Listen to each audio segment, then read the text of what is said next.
Hey, what's up, everyone? Welcome to the Political Insider. I'm Brett Smith, your humblest of hosts. Joining me today is Chris Barron of Right Turn Strategies, frequently seen on Kennedy Nation on Fox Business Network and Waters World on Fox News Channel, and also one of our talented op-ed writers at the Political Insider. So you have a brand new op-ed which just dropped titled "The Real Reason No One is Buying the Media's Latest Deranged Lies About Donald Trump." And it's absolutely excellent, very timely, and I encourage everyone to check it out and share it far and wide on social media. So let's jump right into it. Sure. First, we have the bombshell Atlantic piece, now the Woodward book. Mattis, who threatened a military coup against our democratically elected president, he also has a book out next month. What is going on here? Do you think this is coordinated? I mean, it's not coordinated in the sense that they're not all sitting down together and, it's some like plot, you do this and I'll do that. It's not coordinated like that. It's coordinated in the sense that the people who hate Trump are committed to doing any and everything they can to try to stop him between now and November because they're terrified. They look at the polls. They look at the polls in 2016. They look at the polls now and they know, well, what the hell happened in 2016? What happened in 2016 is that Donald Trump got elected, and they're terrified that he's going to get reelected. And they know that they can't count on Joe Biden to actually finish the job for them. I mean, so yeah, it's coordinated in the sense that everybody who's got a beef with Trump is going to be trying to put it all out there between now and November because they know that Biden can't get himself across the finish line on his own. Yeah. The Atlantic stuff is like 30 months old. Woodward's claims are from January and February, even when Fauci was singing a different tune. If these are such amazing bombshells, why did they wait until conveniently right before the election? Well, for two reasons. One, because they're not really amazing bombshells. I mean, BS. Look, the Atlantic piece is particularly troubling. You now have 20 people on the record saying this is not true, including people like Bolton who don't like Trump. You don't have a single person who was in the room who said that this is actually true. Like, this is really troubling stuff. This is like disregard for journalistic ethics 101. The Woodward stuff is, to me, it's almost kind of laughable. I mean, the idea that Trump hasn't said some version of this before is 100% ridiculous. I mean, Trump has said all along that he didn't want to cause panic. So the idea that Trump tried to go out there and he said before, like, I'm a cheerleader for this country. I don't want people to be panic. Of course he did. Of course he was. Any president would do that. If Obama was president, he'd be going out there trying to reassure the American public. Like, that's part of what being president requires you doing it. By the way, Fauci went on Fox News and said, at no time did Trump go out there and say something that contradicted what Fauci and the medical experts were telling him. So this idea that Trump lied to the American people so that people would die is fundamentally untrue. And there's no bombshell here. He said it in other places. Congratulations, Bob Woodward. You found what we already knew.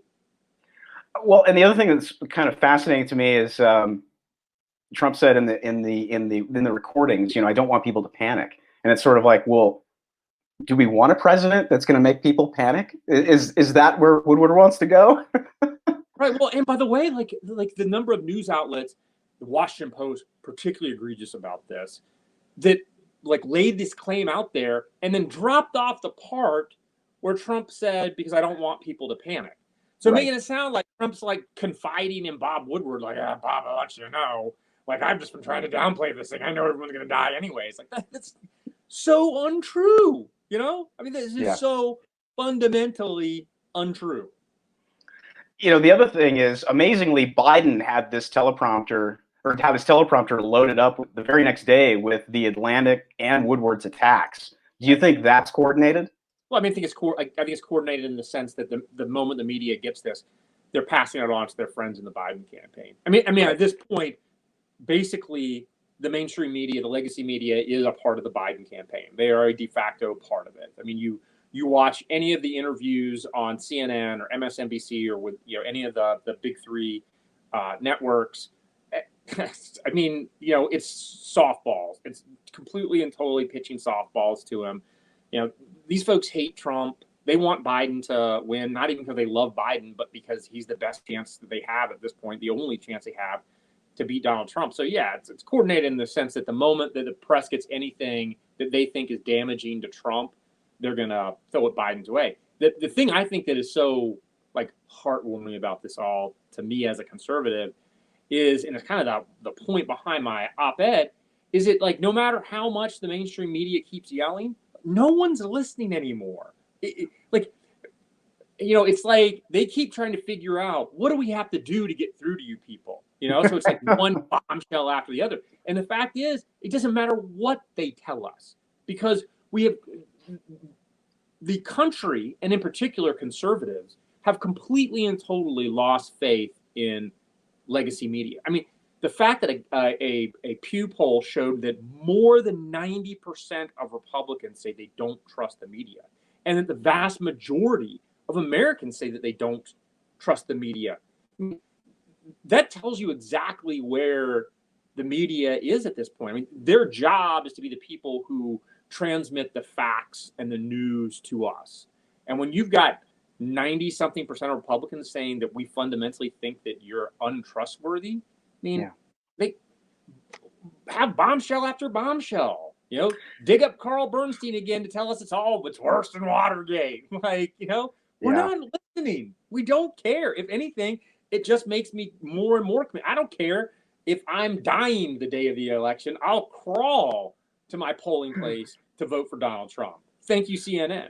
Yeah, Rush was talking about this today, and he was saying that we've really reached a saturation point with the media, because every day it's something new. And the ironic thing about the Woodward piece is that it completely and totally took the Atlantic piece out of the focus of the media, like that kind of I know, which tells you something about the ineffectiveness of the Atlantic piece. Yeah.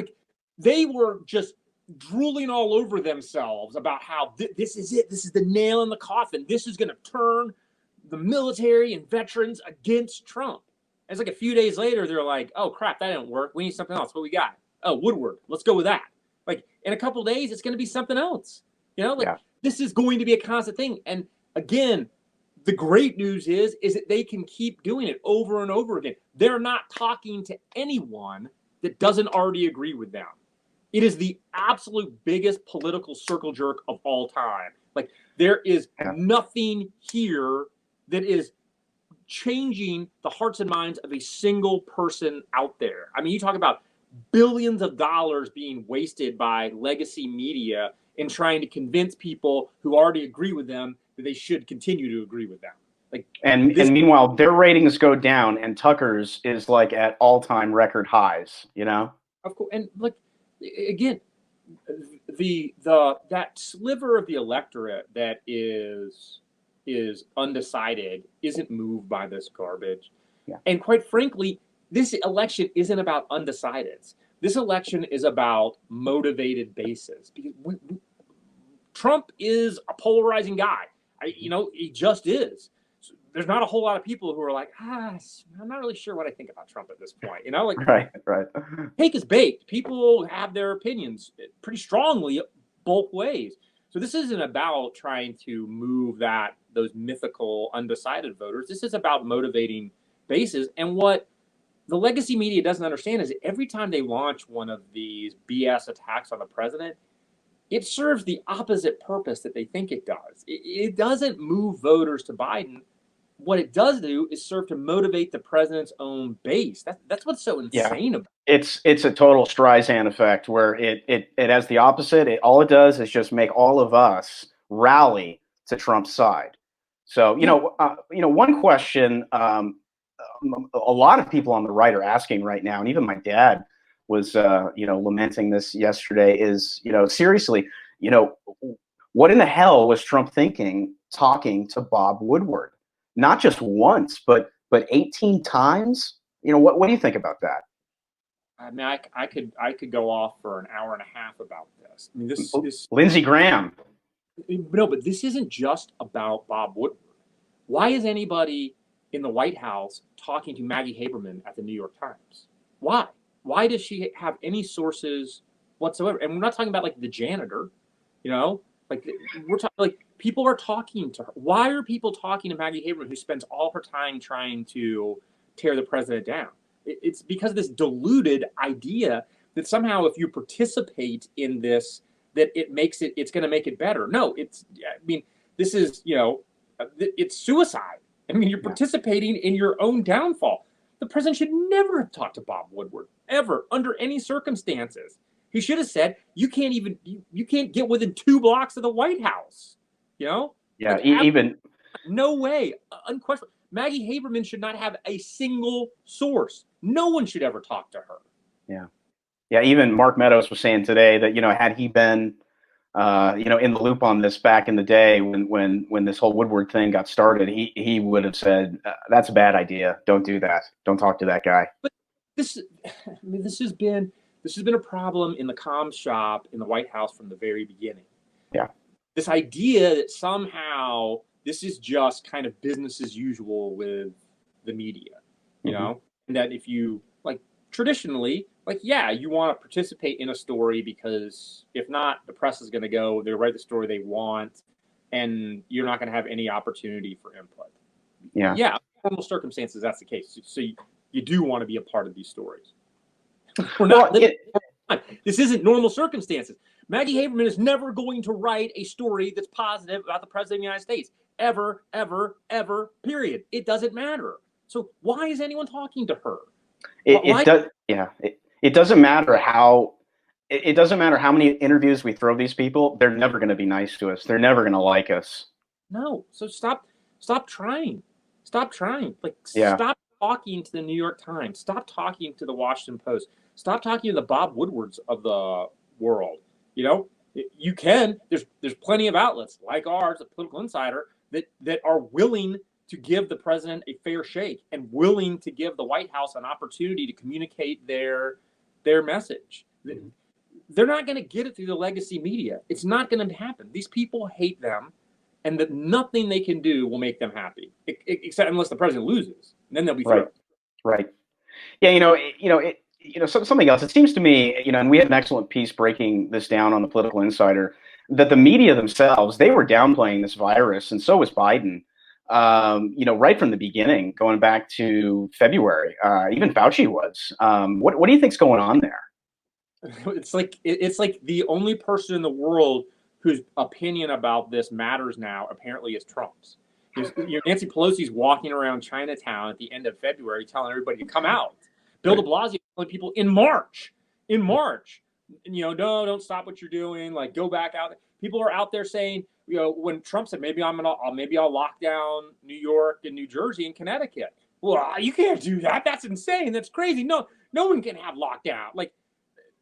It literally is like these people are gaslighting us nonstop. I mean, the fact is that nobody really understood the seriousness of this in February, or nobody thought it would get as bad as it did. So I don't know how Biden was holding rallies. Biden's out there saying if we had shutdowns 2 weeks earlier, we'd have saved 50,000 lives. Well, he was out there having rallies. Is he so is his information so poor, so bad? Is he so dumb? I thought all the smart people were working for him. I believe in science. He's out there holding massive rallies, and he wants us to believe that 2 weeks earlier he would have done it. No, he wouldn't have.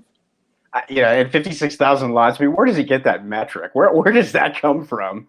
It's like this week he said that something like 70,000 soldiers have died of coronavirus. It was actually 7. 7. I know. We ran a piece on that this morning as well at Political Insider. I mean, that's quite a disparity. 7,000 and 7. Yeah, it's like, and by the way, he's never held accountable for any of this stuff. Yeah. And no one ever says how do you get that so wrong?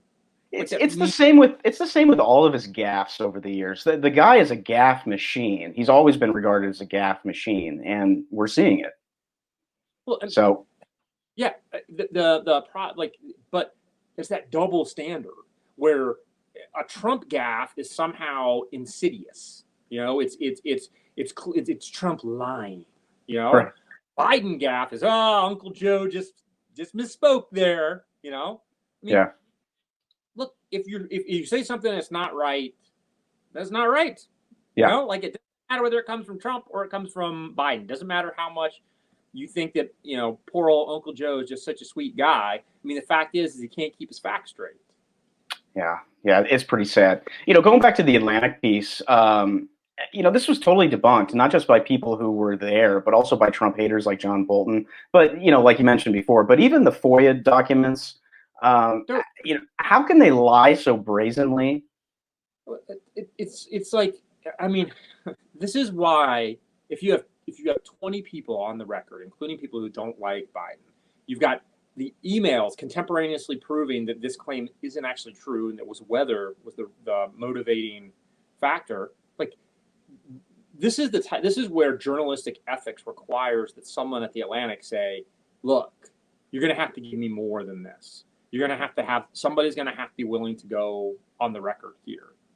We can do a he said, she said, but it can't be we're doing trust us, there's actually he says and she says, when we've got the bulk of the evidence proves to the contrary, including contemporaneous emails. But again, journalistic ethics and standards have been completely and totally thrown out the window. That doesn't matter. And by the way, I love that Goldberg's the same guy who's like the Saddam Hussein weapons of mass destruction lie.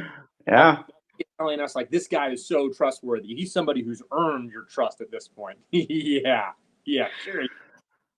It's again, this prevalence of unnamed sources, which seems to be happening a lot, especially under the Trump administration. It just seems like everything is unnamed sources. It's another reason, I think, why people are burnt out and tuning out the media, and they've kind of destroyed their integrity as far as being a trustworthy institution. Yeah, but can I also tell you this also? This reminds me of the biggest failure of the Trump administration, which has been staffing. Mm-hmm. The fact is, there are people who are anonymously talking to the media. Why? Because they're trying to undermine this president. And those people have been in this administration since day one. They have hired people who hated Trump, who campaigned against him in the general election. Like they have absolutely failed when it comes to staffing, and I just can't believe at this point they can't do a better job. Look, if you supported Hillary Clinton against Donald Trump in 2016, you're free to change your mind and vote for Trump this time. Under no circumstances should you be trusted. None whatsoever. A lot of Obama holdovers, that were still there, even with the when after he was inaugurated with their staff. I talked to Gorka and I are pretty good friends, and we were talking about this at one point in time. It just doesn't make sense to keep people, especially Obama holdovers, in a Trump administration. I don't care how it's not just the Obama holdovers though. It is the people that they have hired who were openly antagonistic to the president during the general election in 2016. I know people who are working this administration who were giving me a hard time for supporting Trump in 2016. And now they're taking a paycheck from Trump. These are not people who should be trusted. Yeah, why aren't you? Yeah, I mean, why aren't you working, in the administration, frankly, especially you need to be drafted into comms, man. And I know you had a couple of instances where you were close, but I mean, they really do. Look, I mean, look, I interviewed to be Sarah's deputy when she was press secretary, and right. I phenomenal job. She's the absolute best. And I made it clear I wouldn't work here unless I knew that Sarah was here for the long haul, because it's terrible. Those jobs are such awful burnout jobs that require 24/7. You got to believe in the people you're around. And, I believe in Sarah. yeah, the current press secretary is doing a great job, but she had some big shoes to fill in following Sarah. Yeah, I like to think Sarah was kind of the pioneer. I mean, she took a lot of slings and arrows. Kaylee's fantastic, and our audience loves Kaylee. But I mean, Sarah is just fantastic too. I mean, Kaylee comes with. I love that she comes with receipts every time. Like she's ready to go. She is just ready to go. Well, and you know, she comes prepared. You know, by kind of the benefit of watching Sarah go first. You know, and I think they adjusted to be ready for an antagonistic press because of the flack that Sarah would take on a daily basis. Well, and the thing I told Sarah, and the same would be true for Kaylee. Like, I don't know how they managed to keep their cool.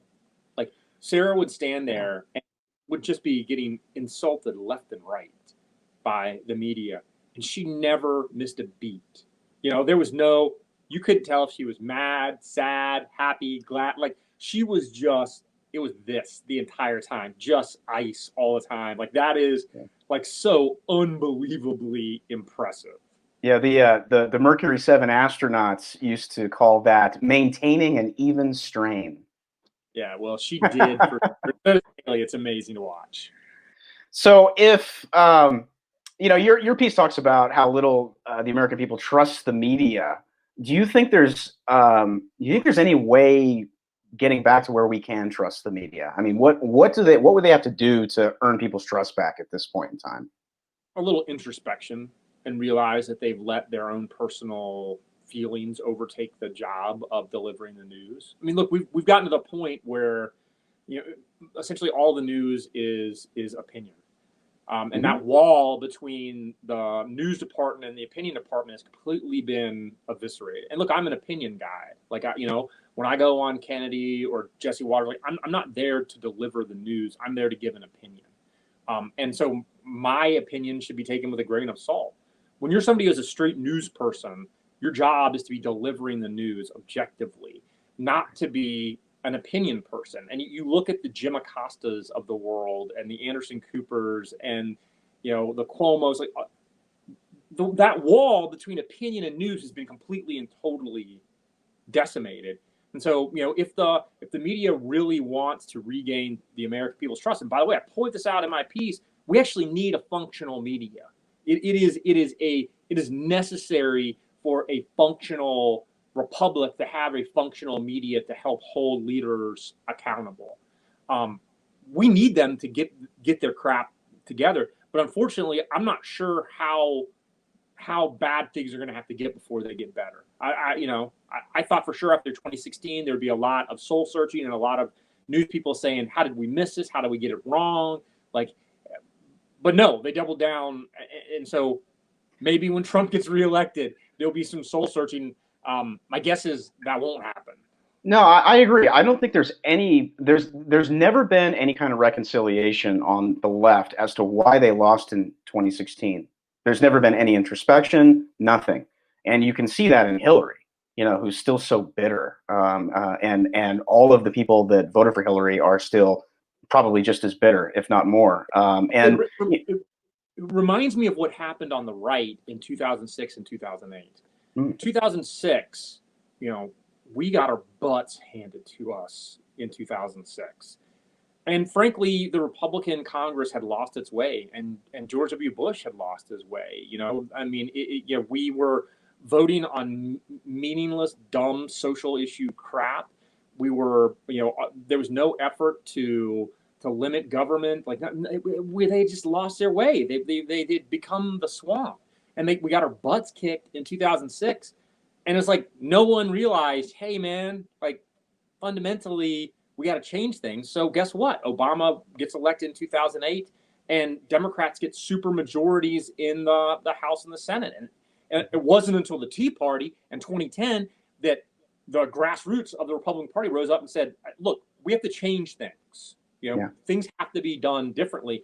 And I think for Democrats, it's going to be a lot of, you know, soul searching after this election about, do they want to continue to be the resist party, or do they want to try to reach out to the people that they've lost? Do they want to reach out to those blue collar working class voters who, by the way, used to be the bedrock of the Democratic Party. Now it's the people who identify as they or them are now the bedrock of the Democratic Party.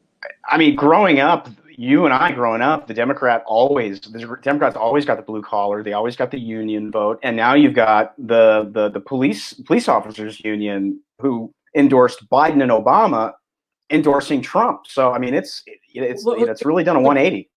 West Virginia used to be a reliably Democratic state, because it was coal miners and the working class, and now it's one of the strongest states in the country for Trump. And the reason is that working class voting bloc is now completely and totally Trump voters. They have been left by the Democratic Party.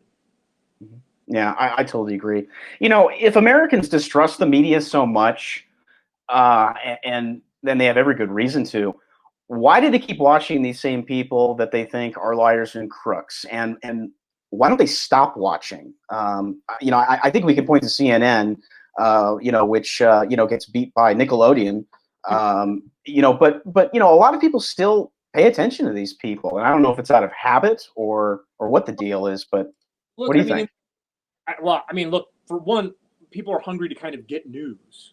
So it's like I have to watch local news because I want to know what's going on. I want to know what the weather's like. I want to know what the traffic's like. I want to know what's going on in the area. Like people, do it, and some of it is habit. Like you grew up 6 o'clock, like the news was on, and it's like but people are like, as you put it, people are tuning out.